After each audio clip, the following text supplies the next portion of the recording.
E o tema dessa conferência, conectados. Meu Pai, nós somos a geração dos conectados. Mas conectados com o quê? Para quê? Por quê? Com o que temos que estar conectados? E de que precisamos nos desconectar? Que você acalme o seu coração e aguce os seus ouvidos nessa tarde, para que o Senhor ministre profundamente ao seu coração na sua particularidade.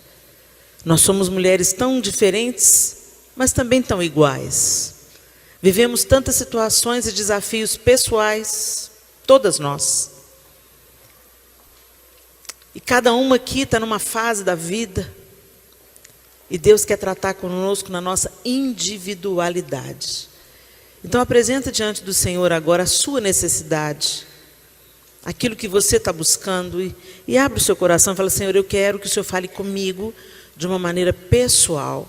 Dentro daquilo que eu preciso ouvir. E só o Senhor pode fazer isso. Que o Teu Espírito Santo, ó Deus, nos conduza nessa tarde. Ministra ao nosso coração aquilo que o Senhor quer tratar com cada uma de nós, na sua individualidade, na sua singularidade, em nome de Jesus. Amém? Abra sua Bíblia comigo, em Lucas capítulo 1, o Evangelho de Lucas capítulo 1, e nós vamos ler o texto a partir do verso 26. Lucas 1, verso 26. A palavra do Senhor diz assim: no 6º mês, Deus enviou o anjo... eu vou ler na versão NVI, ok? No 6º mês, Deus enviou o anjo Gabriel a Nazaré, cidade da Galileia, a uma virgem prometida em casamento a certo homem chamado José, descendente de Davi. O nome da virgem era Maria.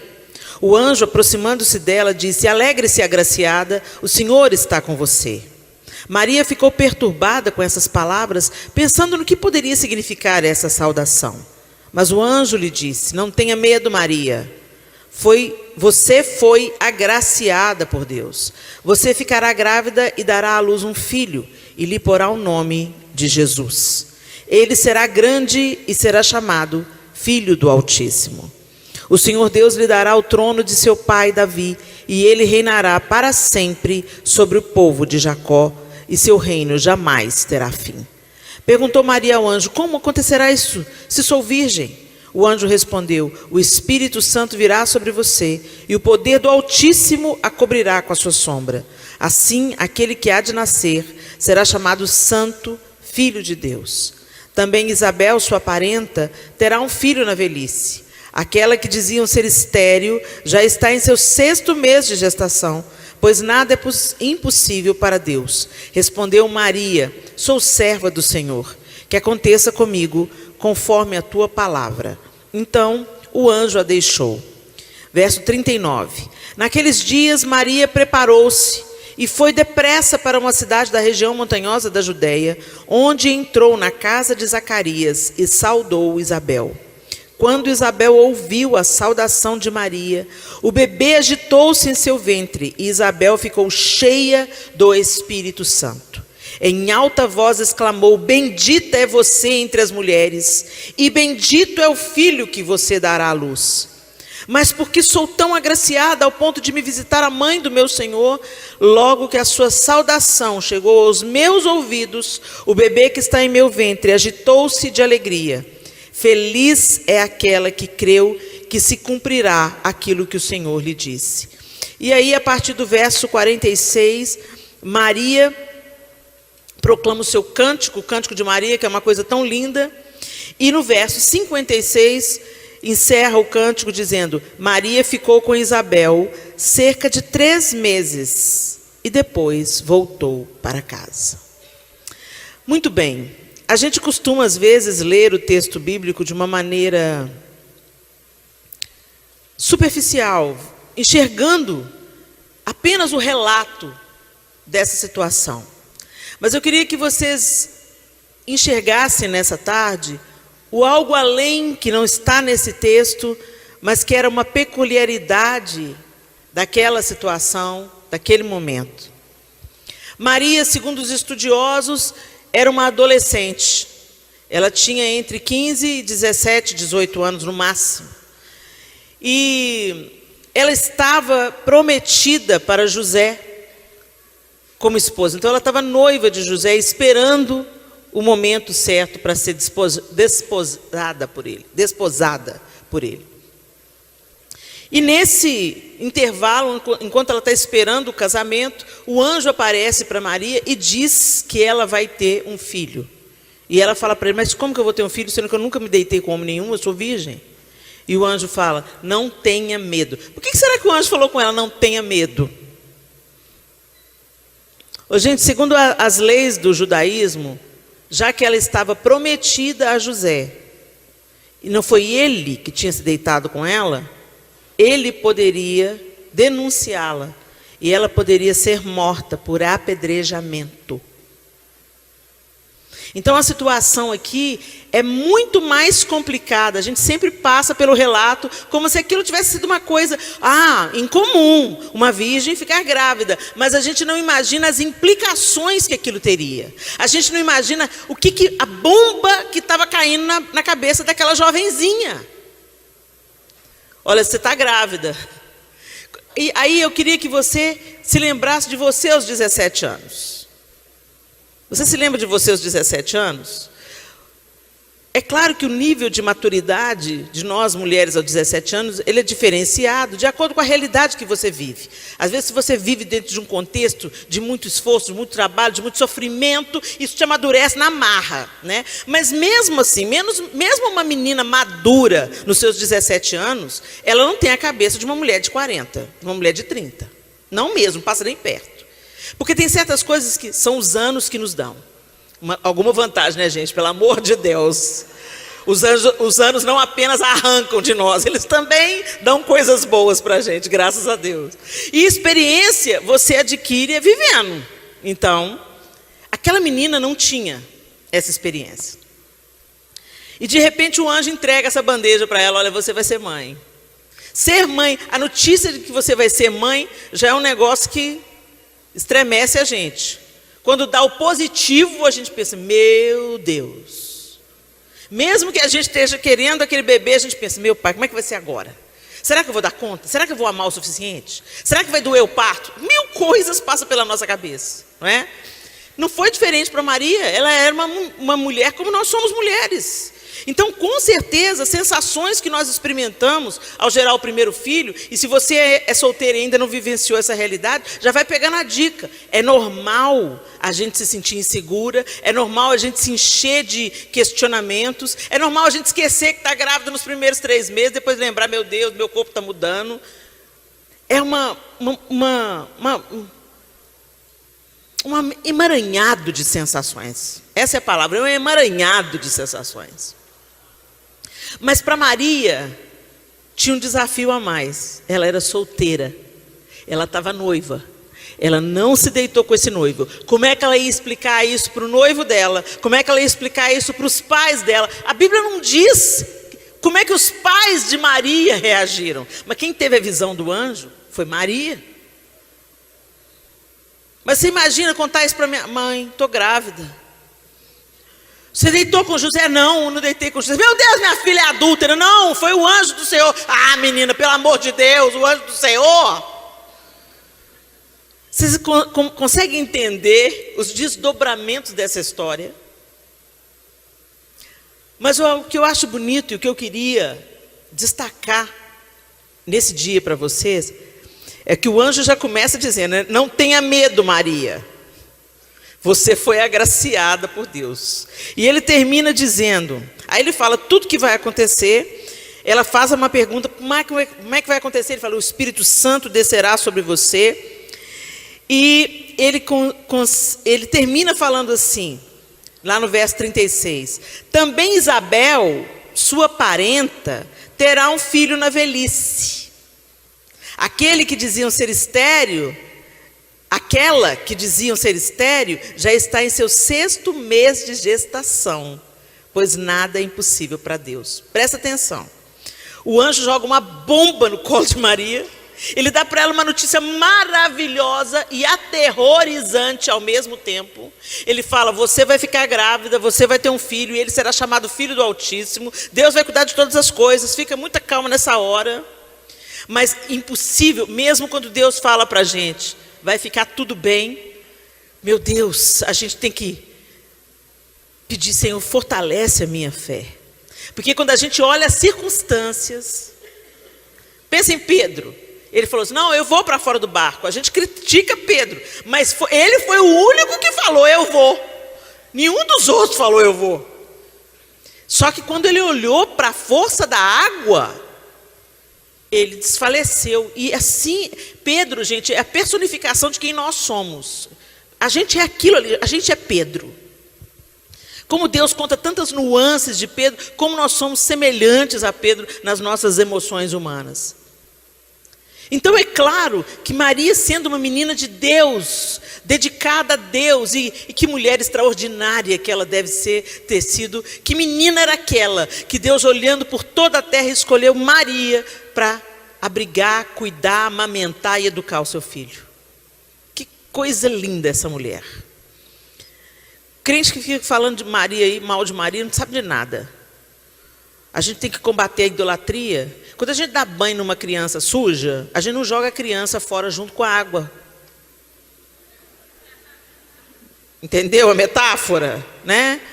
Então a gente tem que entender que Maria tem um papel maravilhoso no plano de criação. É o resgate da nossa feminilidade, é o resgate da dignidade feminina. Por uma mulher entrou o pecado, por uma mulher entrou o Salvador.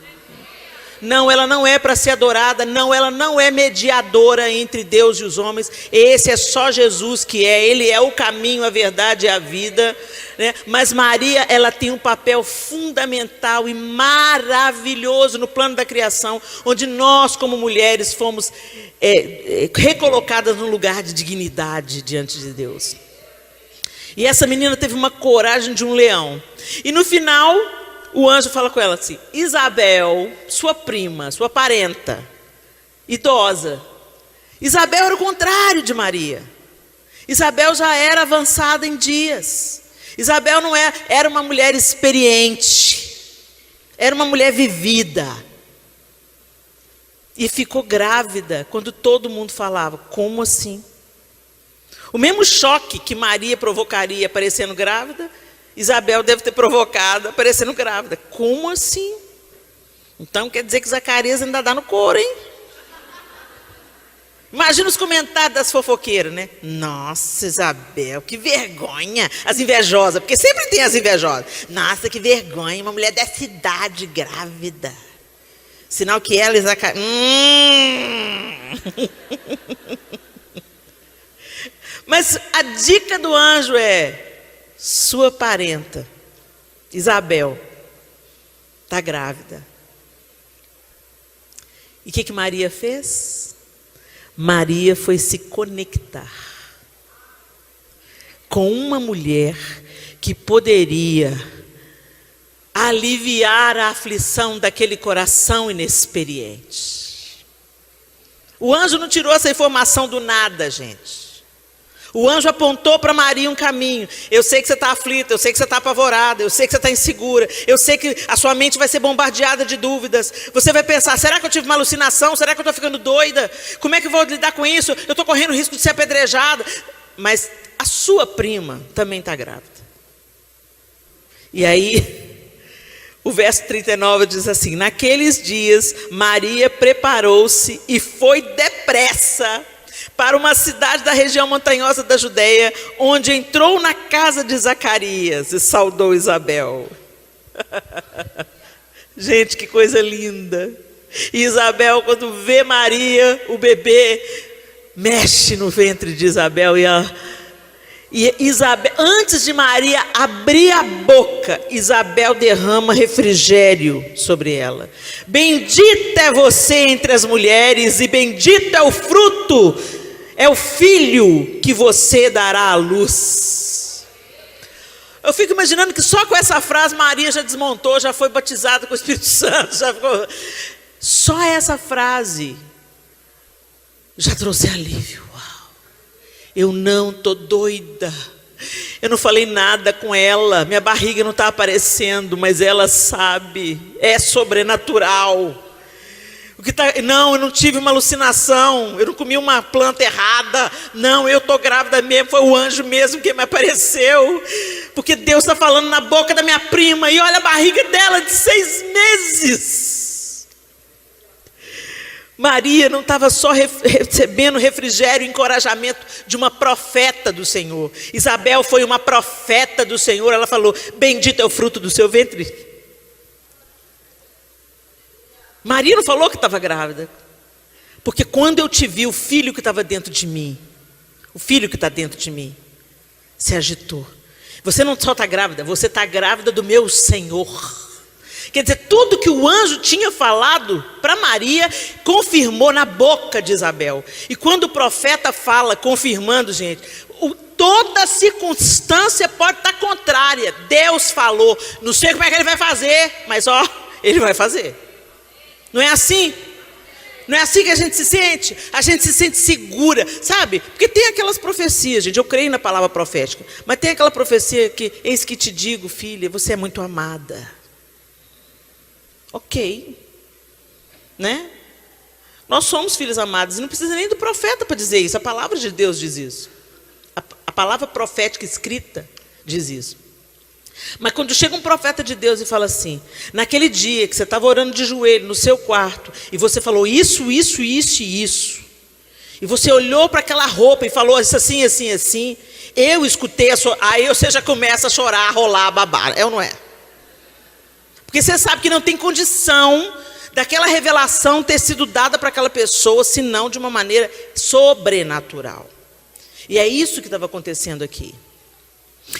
E o texto também diz para a gente que depois desse encontro onde Isabel profetiza sobre Maria, ela confirma, Deus confirma na boca de Isabel o que Maria tinha ouvido pelo anjo. Ela ficou 3 meses com Isabel. O texto está falando para a gente e que Isabel estava grávida de 6 meses. Então ela ficou com Isabel até o momento do parto. Porque bebês nascem com 9 meses, faz as contas. Ela chegou, quando o anjo falou, Isabel estava grávida de 6 meses. Ela foi depressa, viajou e foi estar com a prima. E quando chegou lá, ela ficou mais 3 meses. Quer dizer, quando ela chegou na casa de Isabel, não tinha barriga nela. E ela ficou mais 3 meses, até o tempo de Isabel se completar. E eu dava tudo para saber, gente, o que essas duas conversaram nesses 3 meses. Que assunto que foi que rolou? Que conselhos Isabel deu para Maria? Sobre a gestação, sobre as mudanças no corpo, sobre as dores nas costas, sobre o peito explodindo em leite, e sobre o sobrenatural de Deus, de confiar, de crer, de esperar. Quanto encorajamento e força Maria foi recebendo ali, quanto ensinamento. E eu quero te perguntar, você é uma Isabel na vida de alguém? E para você que é mais jovem, você tem uma Isabel na sua vida? Que conexões nós estamos buscando para o nosso crescimento e para o cumprimento da promessa de Deus na nossa vida? Porque a gente investe tempo em conexões e hoje a gente vive relacionamentos muito utilitaristas. Eu quero estar em comunhão e em contato com alguém que pode me render alguma coisa. Status, poder, dinheiro, projeção.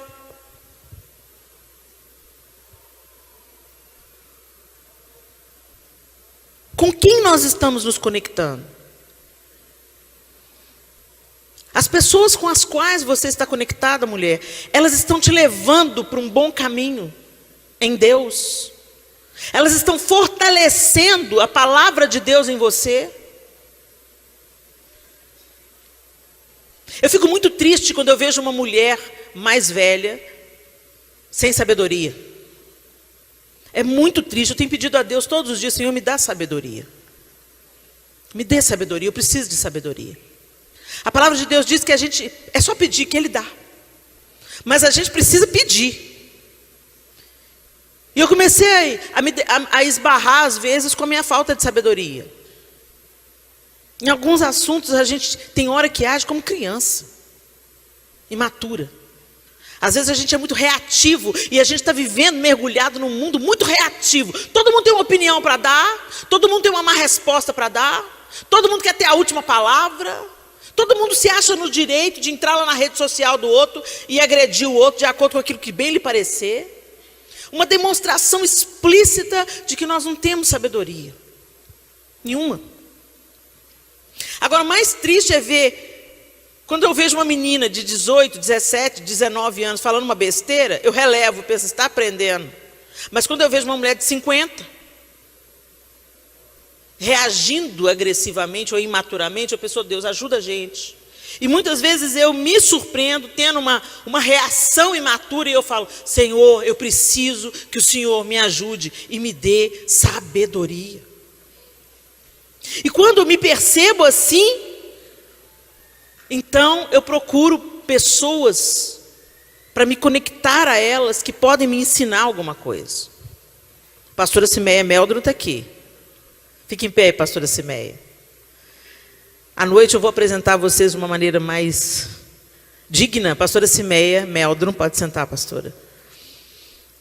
É fundadora do Mulheres de Visão, o braço humanitário da Visão Mundial, que cuida de crianças em situação de vulnerabilidade. E a pastora Cimeia, eu vou aproveitar que ela está aqui para usá-la como exemplo.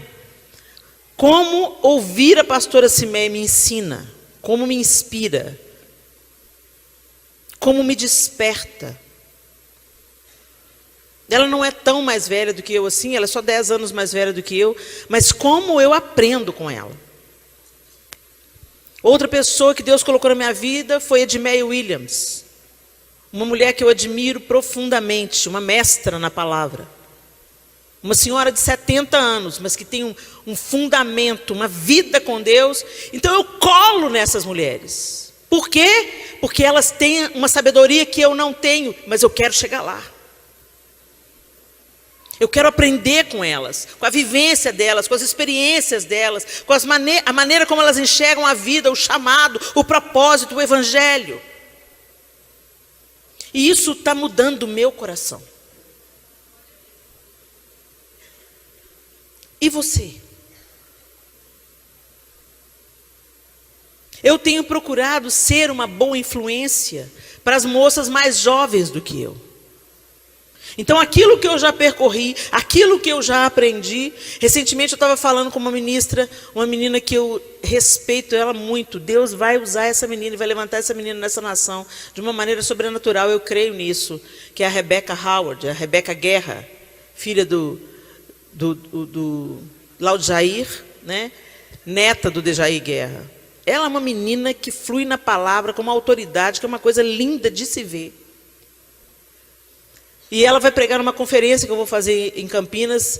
E eu falei com ela: então com quem que você vem? Não, pastora, eu vou sozinha. Eu falei: não, minha linda, você não anda sozinha. Jesus sempre dispensava os discípulos de 2 em 2. Não é bom para você, uma mulher recém-casada, andar sozinha. Ou seu marido vem com você, ou você vem com uma intercessora, com a sua mãe. Porque é melhor serem 2 do que 1. Ela: amém, pastor. Então tá bom. Então eu vou levar alguém comigo. A gente vai ensinando o que a gente já aprendeu e vai buscando mais conhecimento, aprendizado e sabedoria.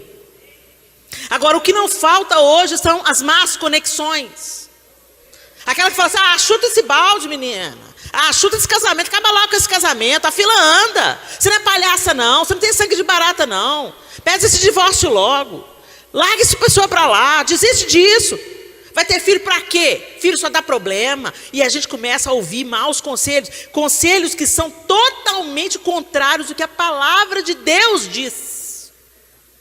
Helena, mas são conselhos que a gente tem que levar em consideração, porque a gente está no século XXI, a gente está vivenciando um outro tempo. Sim, gente, a gente está vivenciando um outro tempo. É um tempo doente, é um tempo débil. As pessoas estão se divorciando umas das outras. E eu não estou falando só de casamento, eu estou falando de relacionamentos de uma maneira geral. Amigos que largam amigos nas horas que mais precisam. Relacionamentos líquidos, descartáveis. A gente descarta amigo, a gente não constrói. Sabe aquela história? A Cida trabalha comigo. Cida estudou comigo no ensino médio.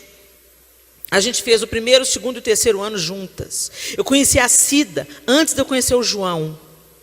Ela veio para casa porque eu queria que ela me ensinasse a curar o umbigo. Quando a Clarinha nasceu, minha primeira filha. Eu chamei a Cida para me ajudar a curar o umbigo, que eu queria aprender. Eu não queria delegar essa função para nenhuma outra pessoa. Eu queria aprender porque eu queria ter mais de um filho. E a Cida tinha experiência que ela curava o umbigo de todo mundo da rua dela.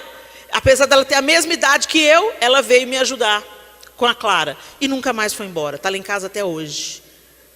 Cida meu braço direito, meu braço esquerdo. Cida minha fiel escudeira. Cida minha ajudante. Cida minha irmã. Para os meus filhos, ela é a tia Cida. Já teve vontade de matar uma outra? Claro. Imagina viver comigo. Ela também não é fácil. Mas relacionamento é isso. E relacionamento que vale a pena, a gente tem que depositar. Deposita, deposita, deposita, porque no momento do saque, você tem o que sacar. No momento da crise, no momento da raiva, no momento de querer...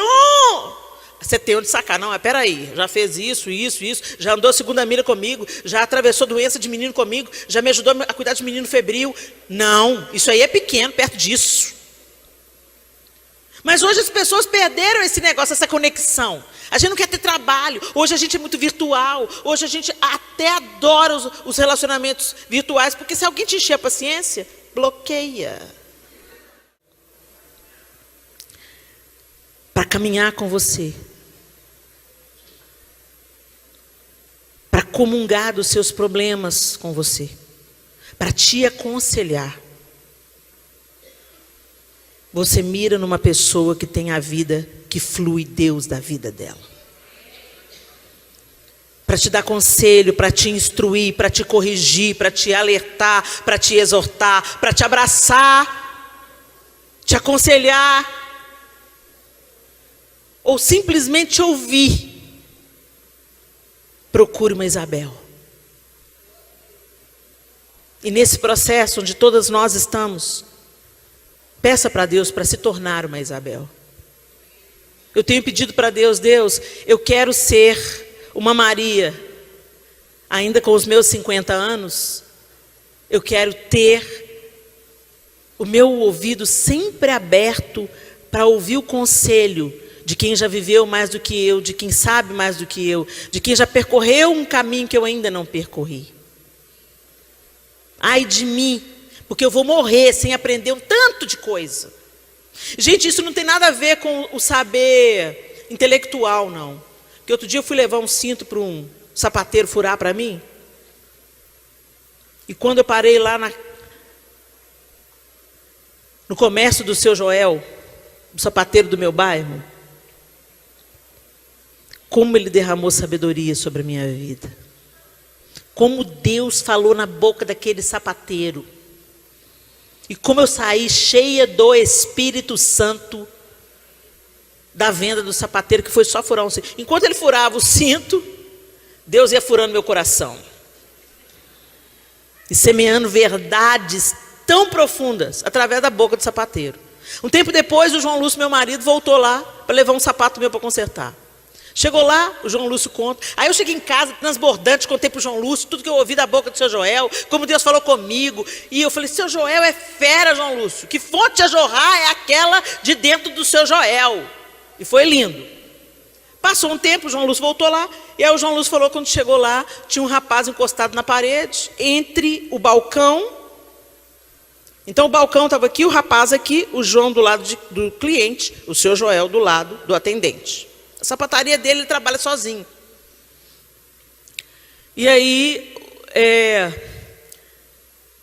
o João conversando com o seu Joel e observando o rapaz parado ali. Aí o João passou para ele o que tinha que fazer, o seu Joel olhou e falou, espera aí que eu vou ver isso aqui. E foi lá dentro. Quando o seu Joel foi, o João Lúcio olhou para o rapaz e falou assim, você trabalha aqui? Aí o rapaz falou com o João, não, estou aprendendo. Aí o João virou para ele e falou assim, o ofício de sapateiro? Aí ele falou assim, não, estou aprendendo sobre a vida. Então, quer dizer, o seu Joel, ele não estava abençoando a minha vida. Ali atrás do balcão, consertando sapatos e bolsas, ele estava fazendo discípulos. As pessoas vinham não para consertar sapato, mas para ouvir o conselho do seu Joel. Por quê? Porque percebeu nele equilíbrio, sensatez, sabedoria que vem do alto. E as pessoas saem dali cheias do Espírito Santo, encorajadas. E eu acredito plenamente, gente, que Maria saiu desse encontro de Isabel com Isabel assim. Encorajada, empoderada, para enfrentar qualquer situação, porque ela viu o sobrenatural acontecendo. Ela viu João Batista nascendo. Ela viu Zacarias falando. Eu acredito nisso, gente. A Bíblia não fala isso. Mas fazendo as contas, eu acho que se ela viu o menino nascer, ela não ia embora no dia seguinte. Ela ia ficar ali para dar uma força para Isabel, já idosa. Porque ela tinha o vigor físico que Isabel não mais tinha. Então a Bíblia não relata isso. Só relata que ela tinha 6 meses quando Maria chegou. E que Maria foi embora 3 meses depois. Então eu tenho para mim que ela esperou se completar os dias de Isabel. Ali ela foi nutrida, alimentada, discipulada, preparada, fortalecida para descer e enfrentar a problemada que ia surgir. Então, José, aí ó, a bombinha na sua mão. Eu fico imaginando. Depois o anjo aparece para José, fala com José, não tema receber Maria, né, e tal. José estava querendo deixá-la secretamente para não infamar Maria, mas de qualquer forma a barriga ia crescer, ia aparecer, e ele que ia ser responsabilizado.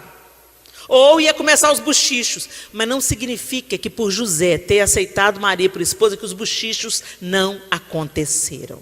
Porque tem sempre alguém fazendo as contas. Mas peraí, eles casaram quando?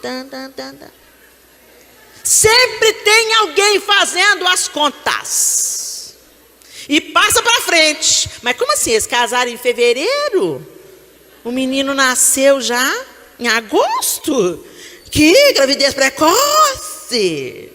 Não é? As línguas de trapo. Agora você imagina, naquela comunidade muito menor, todo mundo conhece todo mundo se esbarra em todo mundo. Os olhares que essa menina teve que encarar.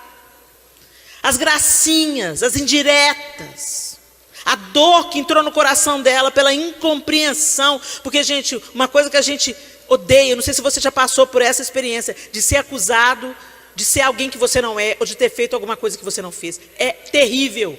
Eu vivo passando por essas experiências. Estou quase acostumando com elas. É horrível ser acusado daquilo que você não fez. Então eu fiquei imaginando o que Maria deve ter passado. Mas ela se conectou à pessoa certa. E ela foi fortalecida na medida certa. Ela foi encorajada na medida certa. E fez ela atravessar e criar esse menino que se tornou o Salvador. Talvez os propósitos de Deus na sua vida estejam paralisados. Porque você não tem buscado conexão com aquelas pessoas certas. E quando eu falo pessoa certa, gente, a pessoa certa vai sempre dizer a verdade sobre você. A pessoa certa, às vezes, é indigesta. A pessoa certa, às vezes, vai falar, não, credo, fulano só bate, eu, hein? Pastora Zenete, teve um período na minha vida que a pastora Zenete estava muito perto de mim. Ela foi uma pessoa que Deus usou profundamente na minha vida, para minha cura, para minha libertação. Mas a pastora Zenete, tem meias palavras não. E tinha vezes que a Zé pegava no meu pé. Por que você está fazendo isso? Qual que é a motivação do seu coração, Helena? E às vezes eu queria esganar a Zé. Mas eu dou graças a Deus pela vida da pastora Zenete. Como ela foi uma ferramenta de Deus na minha vida para me aprumar, para me apertar, para me ajustar na motivação certa. Como até hoje eu escuto a vozinha dela no meu ouvido falando: qual é a sua motivação? O que está te movendo a tomar essa decisão? É para a glória de Deus? Então desista, se não for, desista disso. A gente precisa de pessoas que falem a verdade e não apenas aquilo que a gente gosta de ouvir. E o façam gentilmente. E a pastora Zenete sempre fez isso. Ela sempre pegou pesado comigo, mas ela sempre me dava o colo para chorar depois. Sempre. Os braços dela sempre estavam abertos. Ela sempre olhava no meu olho e falava assim: Deus tem uma obra para fazer na sua vida, Helena. Aguenta firme aí. Eu sei que está doendo, mas você não está sozinha. Ela pegava pesado, mas ela também dizia: você não está sozinha, nós estamos orando por você. Toma a sua posição. E nós precisamos de pessoas assim, meninas. E não precisamos de só ter, porque a gente sempre pensa em ter, mas a gente precisa de ser. Será que você é uma amiga leal? Será que você sabe guardar um segredo? Será que quando você vai dizer a verdade, porque tem aquelas pessoas que falam: eu sou essa pessoa, Helena, eu sou essa pessoa aí, ó. Eu sou essa pessoa que fala a verdade. Né? Igual um trator, né? Passa em cima de você igual um rolo compressor, no final não sobra nada. Tem gente que chega assim: você está levando essa vidinha, está com essa sainha curta aí, você sabe que você vai para o inferno, dá beijo na boca do capeta, né? Ô, gente, Jesus só falava assim com religioso. Jesus só pegava pesado, usava essas palavras duras. Raça de víbora, sabe como? João Batista, Jesus. Com religioso. Com quem estava sabendo a lei, mas na hora de praticar era só capa, só verniz. Mas com o pecador mesmo, Jesus tinha tanta graça, tanta paciência, tanta doçura que ele tinha, que ele tem. Cadê os seus acusadores? Não tem ninguém, Senhor. Tampouco eu te condeno. Vá, não peques mais. Como que você peca depois de uma dessa, gente? Ai, como é que você peca depois de ser alcançado pela graça desse jeito? Eu fico imaginando que os olhos de Jesus na memória daquela mulher impedia ela. Quando passava um cara bonito, aí vinha os olhos de Jesus: vá e não peques mais. Eu viajo na maionese, gente. Não, Jesus me liberou, me livrou da morte. Eu é que não sou boba nem nada.